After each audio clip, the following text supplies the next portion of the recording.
Live from the Washington, D.C. area, it's the Inside Scoop. All the news that our viewers want to know. Now, here's the host. Welcome to Inside Scoop. I'm your host this week, Mary Barthelson. Tonight we are joined by Senator Scott Surovell, Majority Leader of the Virginia Senate. Senator Surovell is co-founding partner and owner of Surovell, Isaacs and Levy PLC, a law firm in Fairfax dedicated to helping Northern Virginia people and small businesses solve their legal problems. He was elected to the state Senate in 2015 and currently represents District 34, which serves the Mount Vernon, Lorton, and Kingstown areas east of the Interstate 95 in Fairfax County. He chairs the Courts of Justice Committee and serves on the Finance and Appropriations, as well as Commerce and Labor and many other committees. I think if I were to read all of them, we would be here for quite a while, but you can check out his full bio on his website if you are interested. Senator Surovell, thank you so much for joining us. You're obviously not here in the studio with us, although you plan to be here down in Richmond. I appreciate you fitting us into your busy schedule. Can you share with us what's going on in Richmond this week?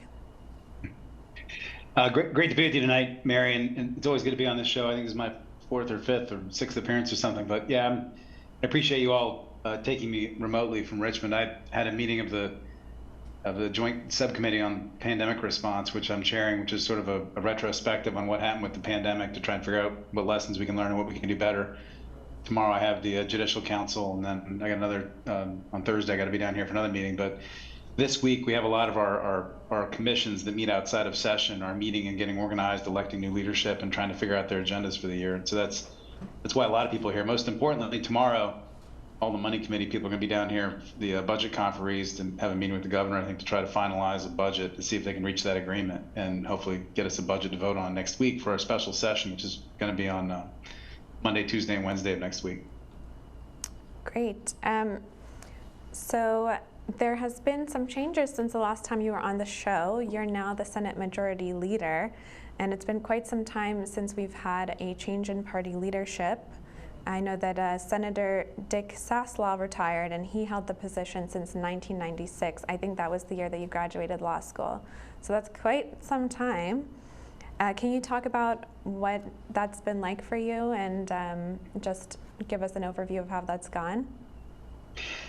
You know, Dick was elected to public office when I was 4 years old in 1975, and yeah, he was elected to be the majority leader in 1996, and we've had 6 new speakers since the last time we had new Senate Majority Leaders. So he leaves really big shoes or boots or something to be filled. It's he's quite an institution around here, and you know, having to serve as a Senate Majority Leader was a very different role for me this session. I was pretty active on the floor before and remained active, but you know, when you're Majority Leader, a lot of people expect you to sort of step in, resolve disputes, and sort of step up and provide leadership and guidance to the entire caucus and resolve fights between committee chairs. I kind of likened it being the chief border collie of the Senate, and so that was a lot of what I did this session in terms of the leadership piece. But I think the big changes this session, aside from the fact we have a new Majority Leader, Tommy Norman also retired. We had a new Senate Minority Leader and a new Minority Caucus Chairman, but we had a whole bunch of new members. Out of my caucus of 21 members, only 10 of us had served more than probably about 30 days of session prior to this year. So pretty much half our caucus was brand new. We had a lot of freshmen. The Senate Democratic Caucus is now 50-50 male and female. We went from having 1 Asian member to having 3, 1 Muslim to having 3. We've got first African American elected in Northern Virginia in the Senate. The Black Caucus now has, I think, 7 members, which is I think the highest since Reconstruction in my chamber. So, and the Senate Republicans had about 7 spots turnover because of redistricting. And so, this session, I think the Senate sort of spent a lot of time trying to find its personality. A lot of people trying to learn what it's like to be a senator, especially those who've been delegates before. Being a senator is very different. It's a very different vibe. There's fewer of us. We're a lot closer. You're in the mix a lot faster because we have so many fewer committees. So, you know, I think there was a lot of people sort of learning the job, but I think we did pretty well. We moved a lot of bills through. We did not go into overtime on bills or the budget, for that matter. The budget malfunctioned for different reasons, but it went very. I thought the session went very well, so I was very happy with it. I imagine that taking on the leadership position might have been a little bit easier with all of these changes happening. If we had a governor that was a little bit more favorable to the Democratic Party's agenda, but that's definitely not been the case. So can you talk about what the biggest challenge was this past session? Yeah, the biggest challenge, it's in my experience, I was number 2 in House leadership before I left the House of Delegates back in 2014, 2015. I was the caucus chairman, and in my experience, it's always the intra-party stuff that's actually harder than the inter-party stuff. It's often when we're dealing with people on the other side, we kind of know we have a different point of view, and we're not really quite in competition with each other for the same kinds of things. And in my experience, it's actually kind of easier to negotiate with the other side on stuff. The intra-party stuff, I think, tends to be a lot harder because all of you are on the same team. You believe you share the same ideology and the same goals and objectives.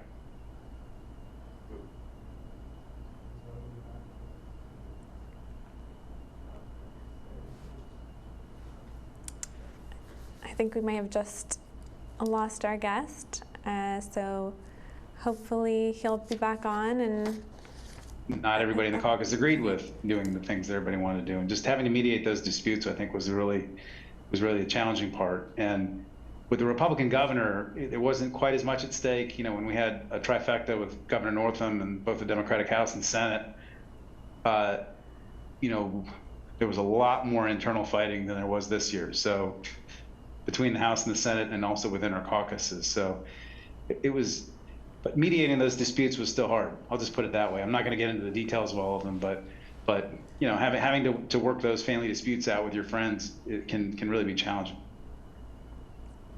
What were some of the highlights of the session, bill-wise?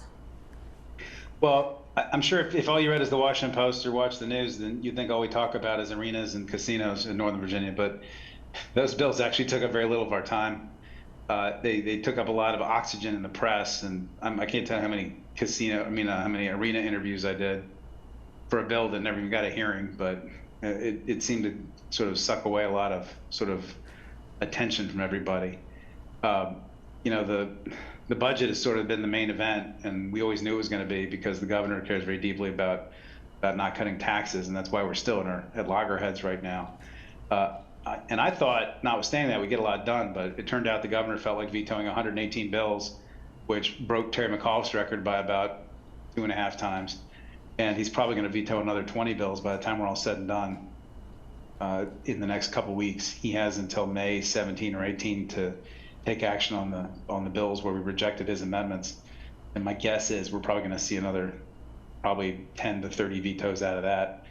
And so the number of vetoes was really kind of astonishing. I didn't really feel like that was a wise use of his veto power.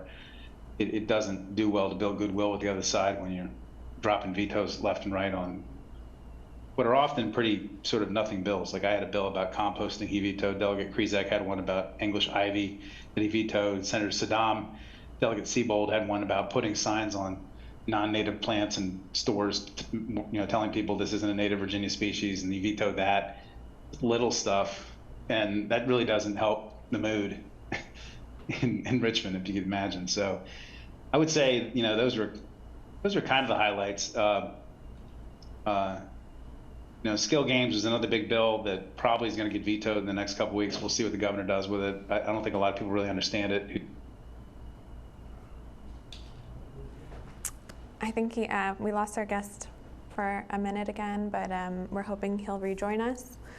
So Senator Surovell was recapping the vetoes of the past session. I believe he had the most bills out of the session that were vetoed. Can you continue talking to us about the vetoes now that you've come back? Yeah, I was number 1 in vetoes in the Senate, which is unusual for me. Governor vetoed 5 of my bills, and then he gave me like a what you call a soft veto. He put a reenactment clause on a sixth bill of mine. Delegate Simon had 7. He had the record in the House, or he was number 1 in the House. But I was really disappointed by the bills the governor vetoed. I mean, like I said, I had a little composting bill he vetoed, which was not a big deal. It just gave local governments the authority to encourage more composting. I had a bill that clarified our red flag law. It just sort of clarified what things that the court had to look at and the things the court should consider when deciding to take a gun from somebody or not take a gun from somebody who's dangerous. It also made it clear that if a child has access to a gun in a house, that qualifies for red flag order. Because right now, for example, if a child says, I'm going to shoot up my school, you know, the child can come to court and say, hey, it's not my gun, it's my parents' gun, and that doesn't count. And this would have made clear that if a child has access to a gun, that counts. That was another bill of mine that he vetoed. I had a bill that sort of clarified and brought our expungement law. That is, you know, when people's charges are, when somebody's acquitted of a crime, when they can have the charge sealed up so it's not out there in public anymore because they weren't guilty. I wanted to clarify some of those rules. He vetoed that bill. Those are just some of the ones he vetoed of mine. The one I'm really disappointed about is he put the reenactment clause on, which is he can decide in the next 2 weeks whether to sign as my green energy bank, and that one is a no-brainer. Every state in the country is setting up one of these banks to tap $300 billion of federal money, and the governor's just didn't like the way I set it up, and I guess well, we'll see. I hope he doesn't veto it. But there's a whole bunch of others that I think are, you know, there were some other vetoes that'll just make your head spin. Did he give a reason when he vetoed them for why he's doing it? I mean, yeah. I know he's the CEO, and CEOs tend to be more directive in how they want things and maybe not as responsive to listening to everyone's different viewpoints. Is that what you've found, or do you think there's other reasons for it? Whenever the governor vetoes a bill, they issue a veto statement that theoretically explains the reasons. Often they're not the real reasons, but they put reasons in there which they claim. And so, yeah, he gives reasons. I usually don't accept most of them. It's usually more a political statement than it is a real true policy statement. But I mean, some of these vetoes just make your head spin. You know, like he vetoed Senator Deed's bill to ban the purchase of AR-15s. He banned Senator Saddam's bill that said you can't buy an AR-15 unless you're 21 years old. He vetoed Senator Evans' bill that says you can't carry your AR-15 around in public because, you know, it's really important to be able to carry your AR-15 down the sidewalk, you know, or to a farmer's market like they did in Alexandria a couple of years ago or other places. I mean, he vetoed. I can't even begin to list them all off for you. You vetoed the minimum wage. We're going to go to break. We're going to go to break, okay. But our guest is going to rejoin us after the break. Stick around.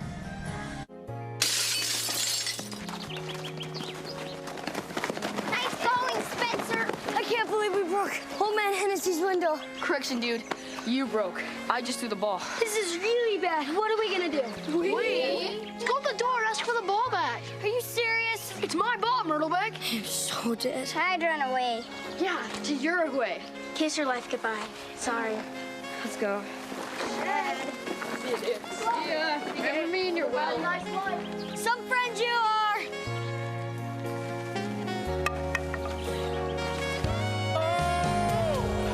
Keep smiling, keep shining. Hi. Tell him it was an accident. And we can fix the window. Come on. I'll come with you. Loyalty. Pass it on. You go first. A message from the Foundation for a Better Life. One day these rats were playing in the woods. Well, it's a matches and that's no good. Listen to smoke before you give it a try. Only you. Don't play with matches. Don't play with fire. Cause there's nothing very funny about rigged out fight. Nothing very nice on a homeless mind. So if a gorgeous force is what you desire, don't play with matches. Don't play with fire. Only you can prevent wildfires. Fire.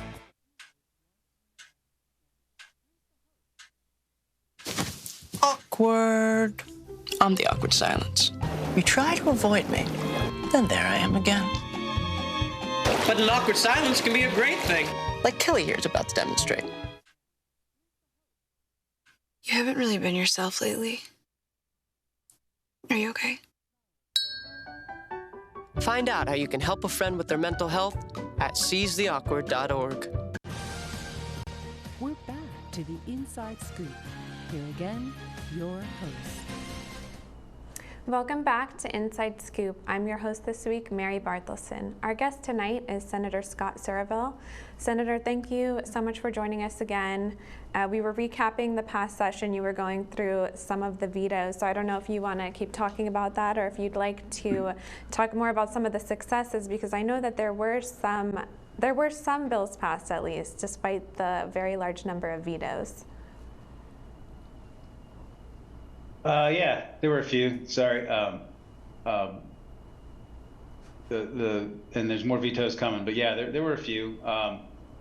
One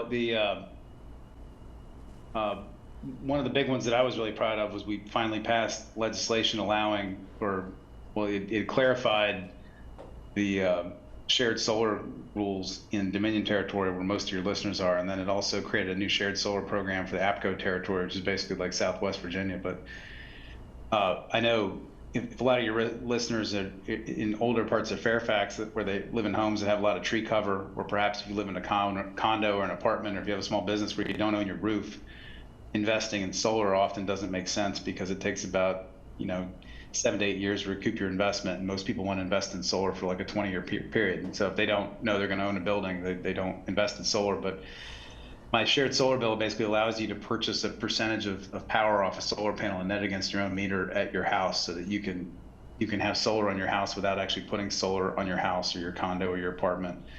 And we tried to pass a law about that in 2020. It didn't work out quite right, and this sort of clarified it, and I think it's going to make it work. And I thought that was a big deal. Some people were saying it's one of the biggest solar laws in the country this year. And then Delegate Sullivan and I passed a resolution that requires the State Corporation Commission to study, basically looking at how we do electricity regulation, to basically completely redo it, so that basically power companies make their money by building stuff. The more stuff they build, the more money they make, the more power they sell, the more money they make. And a lot of states, instead of encouraging power companies to produce electricity and making profit by producing electricity, they allow them to make money by doing other things like reducing electricity, or having better service, or having better, meeting climate goals faster and things like that, instead of just building things. And it's called performance-based regulation. So that's another thing that we passed a resolution on, which I think is going to be a big deal at the end of the day. So that was a big success. Other than that, there's a lot of little tweaks and fixes here and there. If you have a specific area, I can probably come up with one or two, but yeah, I do have some questions on the renewable energy front. So I know there was a lot of progress made to transition to renewables during the Northam years. So that includes the Virginia Clean Economy Act that was passed, and that sets targets for the utility companies to reach by 2045 and 2050. And there's also the Regional Greenhouse Gas Initiative.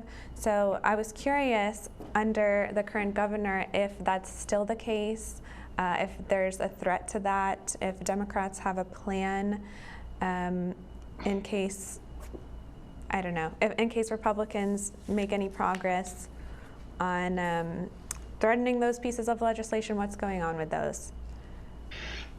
Yeah, so the Regional Greenhouse Gas Initiative, or RGGI, it's an agreement between, I think, about 15 states, mostly all the states, us and North, who've agreed to sort of measure how much carbon each of our states emit, and we set a cap. And basically, you have to auction off credits, so that if you end up consuming more than your share of the cap, you have to pay in. If you end up saving more electricity than you put in, then you get money back. And so everybody throws in money, and then after they look at how much carbon everybody generated, you get money back. And Virginia, Governor McAuliffe tried to have us join that administratively. The Republicans blocked that when they controlled the House and the Senate. And then when we took the majority under Ralph Northam in both chambers, we passed a law that required Virginia to join, and Governor Northam signed us up for the compact. And we actually got back about $400 million of money. The money's required to go to half to energy efficiency and half to stormwater projects, which it did, flood prevention, things like that. And then when Governor Youngkin came in, even though we passed the law saying we had to be in, he tried to pull us out and claims to have pulled us out. And there's litigation pending about whether his action was legal or not. But I think there's going to be language in this budget that basically requires the governor to take steps to get us to rejoin. And so I suspect that Virginia will be back in RGGI within the next 6 months. So that was one big thing that's probably going to happen here in the next week. Hopefully the governor will follow the law. He doesn't always follow the laws when we pass them. So that was one big change. The Clean Economy Act, we passed that about 3 years ago, and that requires Virginia to go carbon free by 2050. And we had a lot of bills this year to try to tweak that. And we're having difficulty getting the projects online to meet those goals. A lot of rural localities don't want to approve onshore wind, and they also don't want to approve utility scale solar. There's been many counties that are extraordinarily hostile to utility scale solar, and a lot of solar projects have been shut down because of that. And so we had some bills that would have taken away the power of local governments to reject utility scale solar projects. Those all got sort of deferred for study. The biggest thing that's impacting our ability to meet the Clean Economy Act goals is the explosion in data centers. And there was probably about a dozen bills about data centers. One data center consumes enough electricity for about 50,000 houses. And there's a massive amount of data centers in Loudoun County. Prince William County is trying to get in on the action. And now every county in Virginia is trying to get their share of data centers because it produces so much tax revenue for the locality. It reduces their need to tax residential homeowners. And so we basically took every single data center bill and threw it into a study. And JLARC is going to go and look at whether or not we need to have sort of caps on data centers or make people get pre-approval for data centers, or exactly what we're going to do to sort of spread the cost of data centers more fairly so that it's not completely out of control like it is right now. Because if we build as many data centers as people want, we're going to have a hard time meeting those goals. So that was like, there was a lot of bills, but we actually didn't pass anything because we feel like we need to study it and take a holistic approach to it instead of doing a bunch of one-offs. And so that was another big, I wouldn't say it's a big fight this year. We sort of just pushed it all off till next year. So that you're going to see a lot of action about that soon. I want to ask you about the Commission on Energy Utility Regulation. From what I understand, there's been at least an impression that in the past it's worked for the utility companies. But do you have a different vision for that? How do you see that working in the next year or so? Well, so first of all, I'm now the chairman of that. So, but no, I don't think it was really working for anybody over the last 7 or 8 years. The reality is the commission has only met like twice in the last 8 years. And it was sort of at a loss. Back when Virginia re-regulated electricity in 2007, the commission was created to sort of help Virginia get back into a regulated monopoly structure, which we did. But then it stopped meeting, like I said, over the last 8 or 10 years. And last year I passed legislation and got money in the budget, which we're now in the middle of implementing, to basically give the commission a full-time executive director and about 6 staffers to help advise us on what we should do for utility policy. Virginians spend about $20 to $25 billion a year on electricity, which is about 2/3 of our general fund. And we've got an army of people to help us program our budget. But when it comes to these decisions we make about utility policy, we've got like 1/5 of a lawyer who works at DLS, and that's it. And so that leaves all of us trying to make our decisions with the utility lobbyists and businesses screaming at us on one side and the environmental lobby screaming at us the other. And we're sitting there trying to figure out who's telling the truth and who's right and wrong, making these billion-dollar decisions. And so I wanted to get us in there, get us to have some professional policy help to help us make these decisions. And so that's what we're in the middle of implementing right now. And we're actually in the process of hiring an executive director like in the next 3 days. And once we have that in place, then that person will be able to go out and hire a whole bunch of new staff, and then we'll be off to the races. And I'm hoping that it'll help to, counter that narrative out there that we make decisions based on the kinds of things you're alluding to, which I don't believe has ever been the case, but a lot of people perceive that. And I think having good professional policy help will go a long way towards making people feel more comfortable. It'll also give us a place to talk about these bills in public, where we can have a lot more time to talk about them, and people can listen to us talk about the policy, and then come in and testify and sort of hear the real serious policy considerations that underlie all these things that normally happen behind closed doors. And because a lot of people just don't understand utility policy. They don't understand it at all. It's very complicated stuff. And it's fascinating stuff, I think. But that's coming, and people should keep it.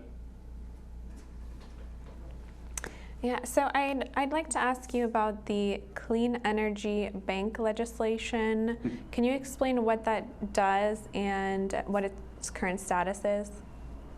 Yeah, I alluded to that earlier.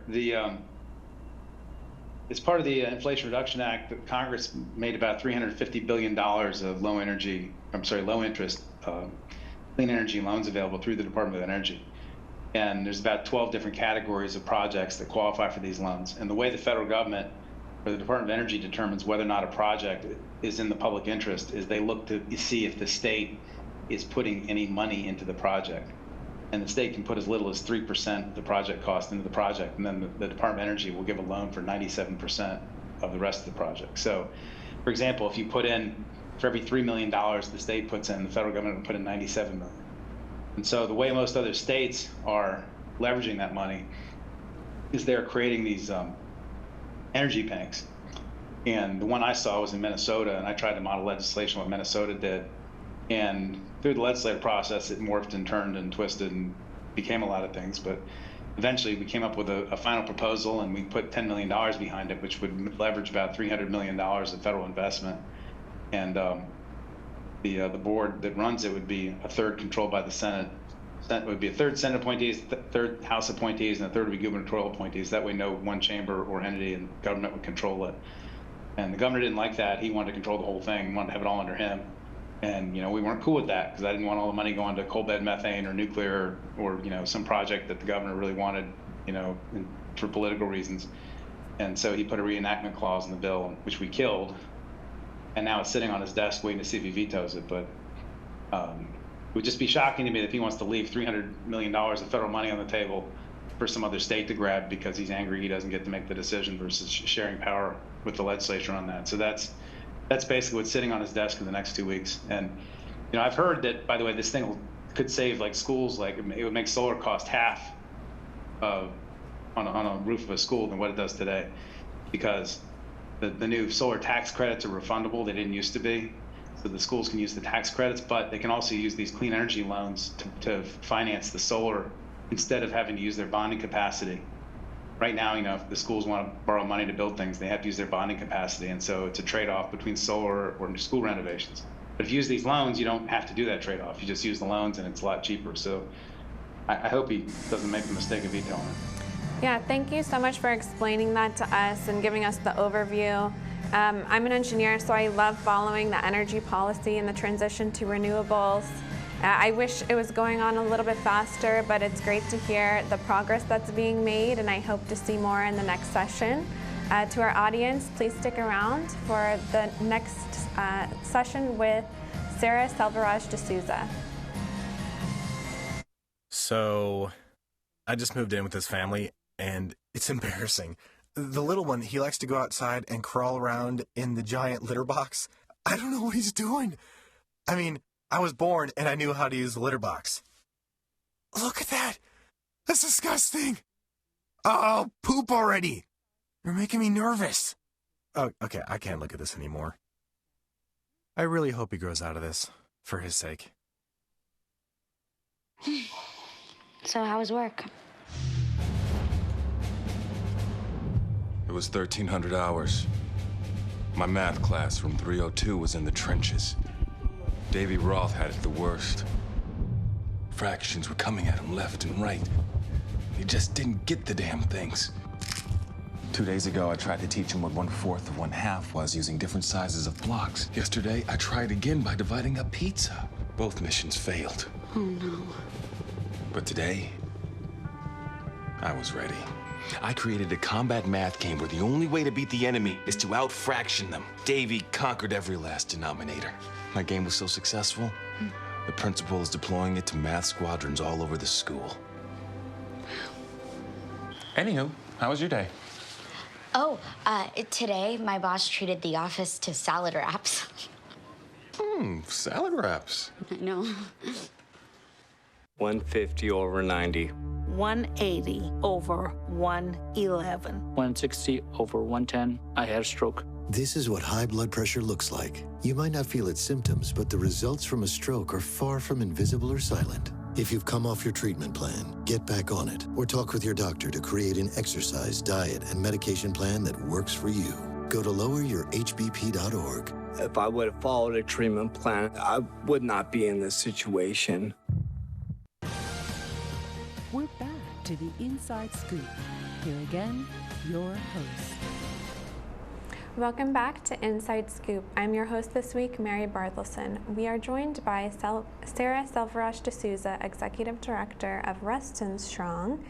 Sara, thank you so much for joining us. Can you introduce yourself to our audience who's not familiar with your work? Sure. First of all, thank you for not butchering my last name. That was a great job. Reston Strong, as Mary, you know, we were founded during COVID. It was born just organically, a bunch of neighbors getting together. And from there, in the last few years, we've grown in numbers, both in our number of members, but also in the kind of work we're involved in. So we're in housing insecurity, food insecurity. We do help with some fill gap needs in the community. And we're very blessed to have an amazing team of volunteers that help us out. So when did you first arrive in Reston? I know a lot of people, they tend to move to Reston and they stay there for a long time. I moved there in 2018. When did you move there? So interesting question.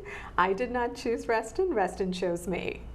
I got off a plane. My soon-to-be, my fiance, had an apartment or condo in Reston, and that's where I walked in.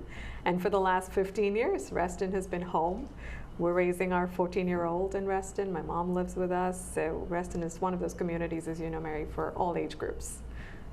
Yes. So I want to talk a little bit about Reston Strong's beginnings. So the early days.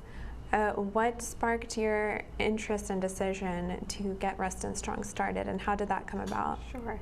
So I'm only a co-founder of Reston Strong, and when COVID happened and we all went into sort of our zombie zone, there was a lot of need in the community that was not being met, right? The food banks were not getting donations. People were afraid to interact or come out. So it was very easy for a few of us from the private sector to just make some calls and get resources set up. So we had a contact-free drop-off pod set up at every grocery store in Reston.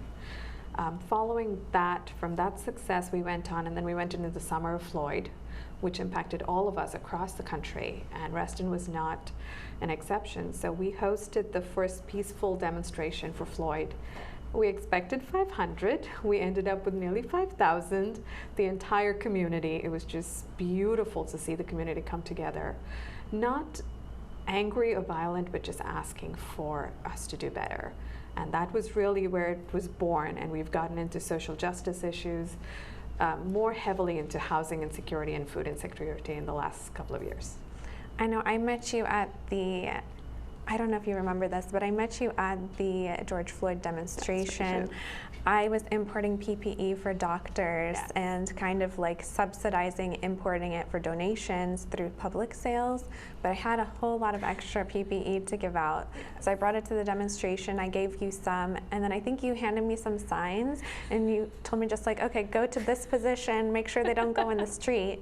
And then we were just trying to make sure everyone was able to express themselves safely. Safety was like the #1 priority that day. Absolutely. And I think you were able to pull that off. Absolutely. Part of that was from, I think, just the effort of so many volunteers, and part of that is just the Reston community. True. So you mentioned housing insecurity and food rescue. Can you talk about what Reston Strong has done with food rescue? Sure. And you're spot on to talk about your experience. That's kind of our role model, or the way we operate. We build the airplane as we're flying it. So when we realize there's food insecurity, and it's just organic that these have happened, one of our board members had a contact with Costco and said, they have a bunch of donations. If you want, you can pick it up. What started as a small, simple phone call saying there's food that's being trashed, if you guys want, show up, has now turned into, in the last year, our in-kind donations have crossed over $500,000 from Costco, Mom's Organic, Harris Teeter, Green Fair, and recently Google.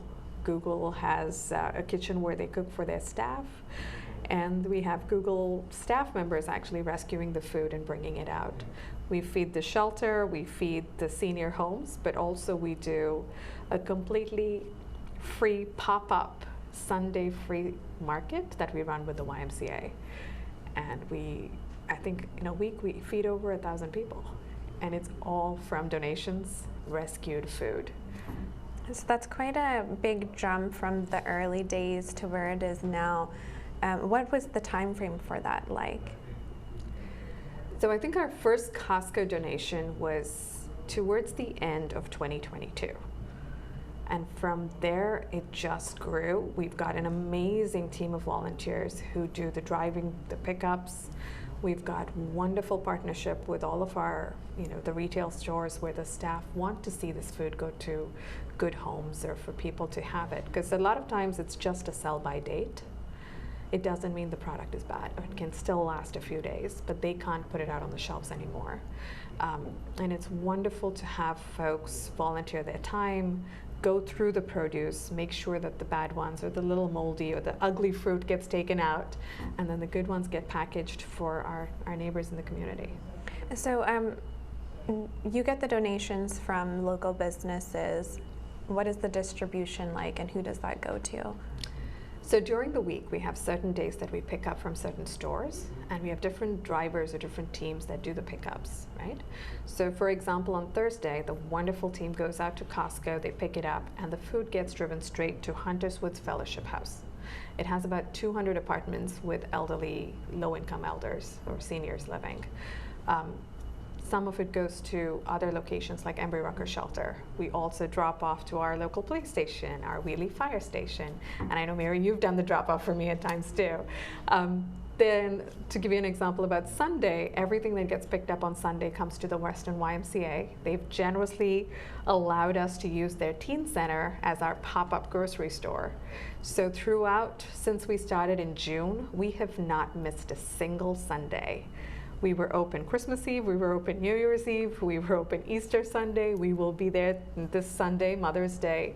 And over 35 volunteers show up to help us display the food, distribute the food. And the beautiful part is we're 35 volunteers, we speak over 14 dialects. So chances are if you're in line and English is not your first language, we have someone can speak to you in your native. What's the time that people can show up if they're looking to receive food, and where? 2 p.m. So 2 to 4 is when the market runs, and it is at the Teen Center in the Reston YMCA. So if they just show up to the Reston Y, and there's no forms to be filled, no social worker references, none of it. You just stand in line and you're welcome to shop. Every person is paired with a personal shopper. A lot of times it ends up being high school kids. And they walk around, they help you carry your bags, and they walk you from one department to another. We've got bakery, meats and dairy, produce, fruits, and sometimes miscellaneous. So is this like a bring your own bag? Yes, they have to bring a reusable bag. If you forget your bag, we have boxes. We have plenty of boxes we can give you because Costco gives us our things in boxes that then get broken down. But it's beautiful to see, and our volunteers range from 3-year-olds all the way to 82-year-olds. So it's amazing. Everybody's got a role, and it's a family coming together. On the volunteering note, if someone's looking to volunteer, what's the best way for them to get involved? We love volunteers. We could always use more. If you can go on our website, restonstrong.com, and you can sign up to be a volunteer right there. You can go on our Facebook page, drop a post, a comment, and we will absolutely.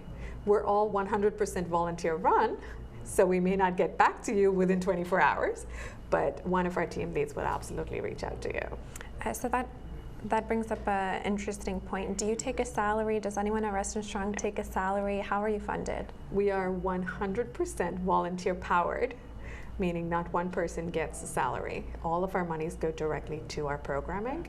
And we're very proud to say only once a year do we actually do a financial fundraising effort. And that's more for a Thanksgiving meal drive, which again you're familiar with, where we give fully cooked Thanksgiving meals to all the food insecure families in the Reston school system. That is the once a year financial effort. We do a GoFundMe page for that. We've been very blessed with in-kind donations that help us cover a lot of the other needs. Does Reston Strong have any affiliation to national groups or any partnerships like that? So we do have, we're a capital area food bank partner, which allows us to do a lot of the rescue with some of the larger corporations. But other than that, we are completely a community-based, we're grassroots founded. It's, as the word says, we're only limited by geographic location, Reston. So what's the average person like that comes to the market each week to receive food? We see folks from all walks of life, and we see all age groups as well. So we see a lot of seniors. That's probably because where we started, we were closer to Lake Ann House, which is a senior living, but now moving to the Y, we're starting to see a lot more families, a lot of minorities, people of color. And everybody, regardless of whether you're showing up in a Porsche Cayenne or you're walking to the market, if you have a need and you need food, we're there to help you. So I want to talk about, we've talked about the food rescue and diversion, but I know that Reston Strong has a lot of other projects. So what would you say is the other big issues that Reston Strong works on? We do housing and security, but we also do, just to go back to the food rescue and diversion efforts, most of the food that we get rescued goes out to the market, but we're still left with a ton that's generally food waste, right? And we have a wonderful team that's working on sustainability, and they're hoping to apply for an EPA grant, which will allow us to compost locally in Reston. And in doing so, actually providing workforce training for some of our folks coming out of homelessness. That's another wonderful initiative. Like a lot of the things that Reston Strong does, is organic volunteer ideas that we pursue, and some work and some do great things like the market, and others, fizzle out. But we're very excited to see where we can go with composting, because that is definitely, just the market alone sends about 100 pounds of compost or food waste to the transfer station to be composted, but that's still then taken to another location, and we want to keep our climate footprint smaller. Yeah, I've definitely gotten the volunteer calls when you guys need something. I think I've done I've been home on holidays and I get a call that there needs to be bread picked up at Costco, and so then I go, and I can't have bread, but I can put it in my car.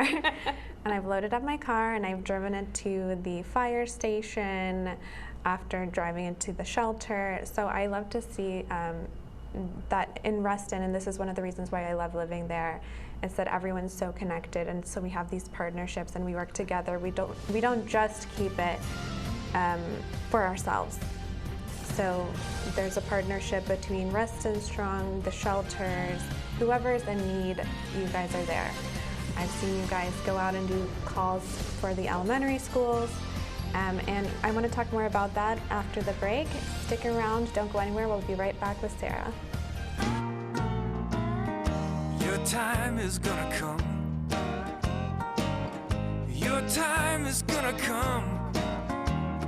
It's up to you to reach out to be that friend who comes along.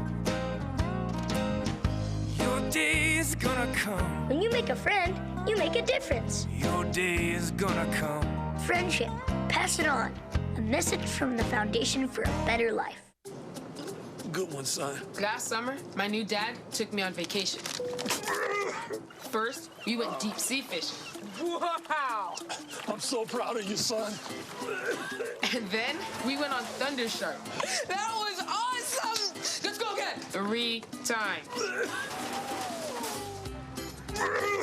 I gotta say, it was pretty cool. You don't have to be perfect to be a perfect parent. Thousands of kids in foster care will take you just as you are.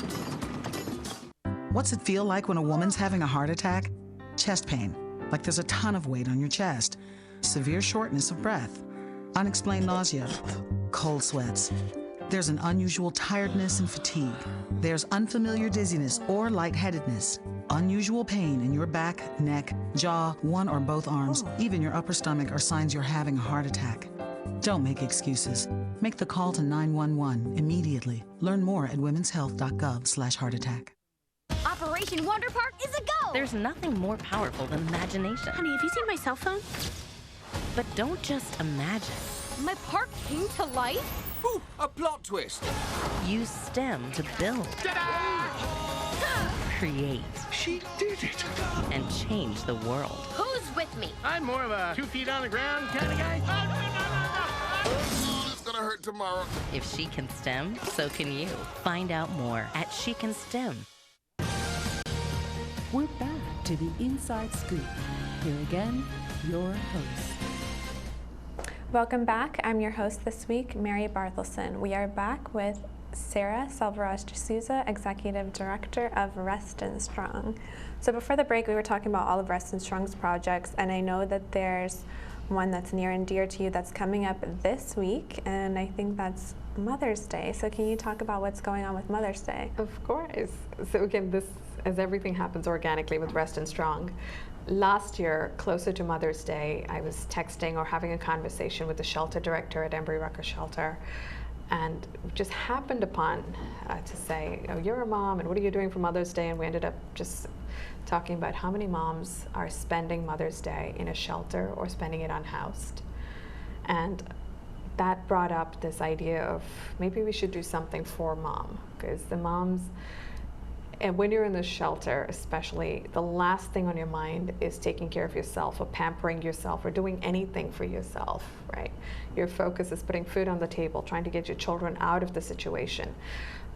So we put a call out, as we always do with Reston Strong, that you're very familiar with, and said, hey, we have an idea. We want to get goodie bags or little gift bags for the moms to make them feel special on Mother's Day. That ended up being this passion project for so many of us.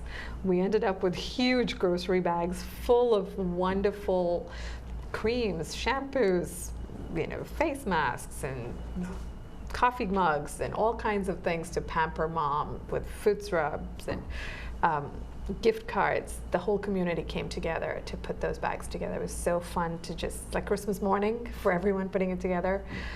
So we decided to do it again. So we're still running the donation drive. So if anybody is interested in donating, or you can do a PayPal donation and let us know you wanted to go for the mom's Mother's Day bags, or you can actually shop and drop it off. I have a fun story to share about shopping. We have one of our Reston Strong members who wants to remain anonymous, and she had called me the last time we did this and said, do you want to go shopping with me to CVS? And I'm going, sure, why not? So she takes me shopping to CVS to shop for these moms, and we spend nearly $500 picking perfume and creams and moisturizers, and I wasn't a girly girl and my mom wasn't, so it was fun for us to shop for someone else. At the end of it, with her discounts and coupons, we still had some money left over. So she turns to me and says, can we go to Starbucks and get gift cards? So we ended up with just one person donating over $600 worth of stuff. And as we leave, I turn to her and say, can I at least give you a donation receipt, a tax receipt for all this money you've spent? And she just smiles and she goes, I'm this recluse introvert and I don't want any kind of recognition. I'm just happy to do this behind the scenes. So this year when we posted, she just sent me a text saying, do you want to do it again? So we were out this afternoon, the two of us shopping, and the only difference this year was she brought her husband along. And her honey bunny, as she called him, was there with a clicker and keeping track of how many each item we were picking out, because we had the 40 moms that we had to do. And this has now become like this cute tradition for us to do. And that is, you're absolutely right, that's Reston, the community, right? We're so generous and we come together for each other. If a volunteer or a donor wants to support the Mother's Day effort, what's the best way for them to do that? You can go on our Facebook page, you can go on our website, you can donate on PayPal. If you actually have something you want to drop off, there's an address where you can drop it off. We're also this Sunday at the market, there will be food provided for all the moms and everyone basically who's in line to celebrate Mother's Day. So if you want to swing by and help us serve food, stop by anytime between 1 and 2 at the Reston YMCA, and you can volunteer for us. And I'm assuming if there's a mother who is in need and would like to receive one of those goodie bags, then she would go to the Sunday market, and it's 2 to 4 again? The Sunday market is 2 to 4. There will be little gift bags at the Sunday market.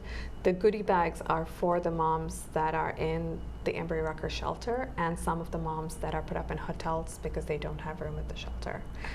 So anyone who's unhoused in Reston, the shelter director and their team will be distributing those bags for us. Great. And so you mentioned the unhoused issue, and I know that this is probably what people know Reston Strong for the most, so we absolutely have to talk about it as much as it can be like a heated topic at times, although I don't think it should be, because I think it's important to talk about. Can you talk about how Reston Strong first got involved with the tents in Reston? I believe that now, I mean, we have tents across the county, but the largest, most well-known tent encampment is in Reston. That's right. It's not something, you know, you want to, people don't, when you talk about Reston, you don't associate Reston with a tent encampment. But if any part of the county was going to have a tent encampment, Reston wanted to show this is how we take care of our neighbors. And we literally address them as our neighbors in tents. We do not call them homeless or unhoused. This is now, we started in 2021, November, Thanksgiving, our advocacy for the housing issue. And as you know, Reston, the affordable housing needs are huge. We have very limited affordable units. People are aging out. And we've constantly been pushing both our supervisor and the county to address the capacity issue that we're having with the shelter. Embry-Rucker shelter has been around 50 years. It's definitely time for a renovation. I know that's in the works, it's in the plans. But also there's a capacity issue with the shelter where if you want to get a shelter bed, there's a 2-month wait list, which to us, when you call it an Embry-Rucker emergency shelter, an emergency cannot be something that you wait for 2 months. So adjacent to the shelter, not adjacent, like across the street in the neighborhood, there were tents that have been there for over 10 years. Since Reston Strong was founded, and since we were first involved with our Thanksgiving meal drive, you and some other volunteers I know went into the woods and found tents and were distributing food to everyone. And then afterwards we all have a conversation about it cannot be a one and done. And we had to look at supporting these folks from a humanitarian basis, right? Food, shelter, clothing, just a basic human need. So since November 2021, without fail, every week Reston Strong volunteers have delivered food and groceries to the folks in tents. Our advocacy team has been advocating for more affordable housing, system programs for, again, with our local elected officials for the last 3 years. And we're happy to say we're excited with the news that they are considering a temporary overflow shelter. However, there's still a lot more questions to be answered. And most recently, Supervisor Alcorn, who was our Hunter Mill District Supervisor, who you know very well, was kind enough to join a dinner that Reston Strong hosted in his community room. It was just him and all of our neighbors in tents. Well, I'm really glad that Reston Strong is providing visibility for people who don't always have a voice. I know there's a lot of things that are said in the media about people who are unhoused, and I've spoken to a few of them, and I know that they actually read the comments on those articles. So I'd like to know about maybe some of the stories of the people at the tents. Some people have an idea that these are people coming from the outside, that are all criminals, and they're coming into our community.